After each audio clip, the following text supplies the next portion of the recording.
9 ఏళ్ల పిల్లవాడు కోనసీమ అంటూ ప్రత్యేక హోదా ఇస్తామంటూ విభజన హామీలతుండు.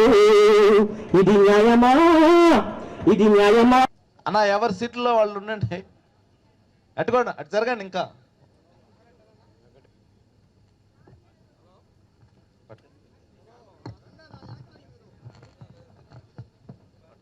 రాజకుల ఐక్యత, రాజకుల ఐక్యత, రాజకుల ఐక్యత, రాజకుల ఐక్యత, రాజకుల ఐక్యత,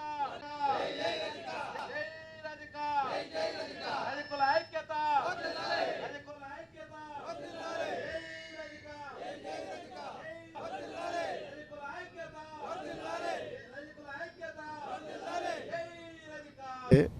నేను ఒక ముఖ్యమైన విషయాన్ని చెప్పదలుచుకున్నాను. ఏంటంటే బీసీలకి ఒక బీసీ సప్లాన్ అనేది అంతకుముందు ఏర్పాటు చేసిన ప్రభుత్వం తెలుగుదేశం పార్టీ.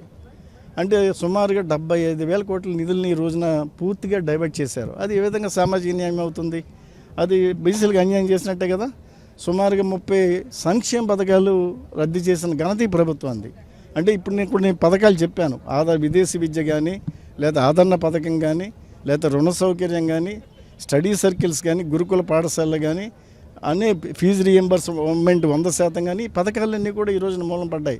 అది బీసీలకు అన్యాయం జరిగినట్టే కదా. అదేవిధంగా ఎస్సీలు సంబంధించి ఎస్సీ సప్లాన్ పూర్తిగా మరుగున పడింది, ఎస్టీ సప్లాన్ పూర్తిగా మరుగున పడింది, మైనార్టీ సప్లాన్ పూర్తిగా మరుగున పడింది. ఒక విగ్రహాన్ని, అంబేద్కర్ గారి విగ్రహాన్ని ఈ రోజున ప్రారంభించడం అనేది అది సామాజిక న్యాయం ఏ విధంగా అవుతుంది? అది ఏ విధంగా అది రాజకీయ ప్రాధాన్యం. ఎలక్షన్ ముందు కూడా ఆ వర్క్ కంప్లీట్ అవ్వకుండా అంబేద్కర్ గారి స్టాచ్యూని అన్వైల్ చేయడం అనేది ఒక రాజకీయ కోణంలో దృష్టిలో పెట్టుకుని ఈ ప్రభుత్వం చేసింది తప్ప సామాజిక పరంగా అటు ఎస్సీలకు కానీ, ఇటు ఎస్టీలకు కానీ, బీసీలకు కానీ ఎటువంటి ఉపయోగం లేదు. సామాజికంగా చాలా నష్టపోయారని చెప్పి సందర్భంగా నేను తెలియజేస్తున్నాను.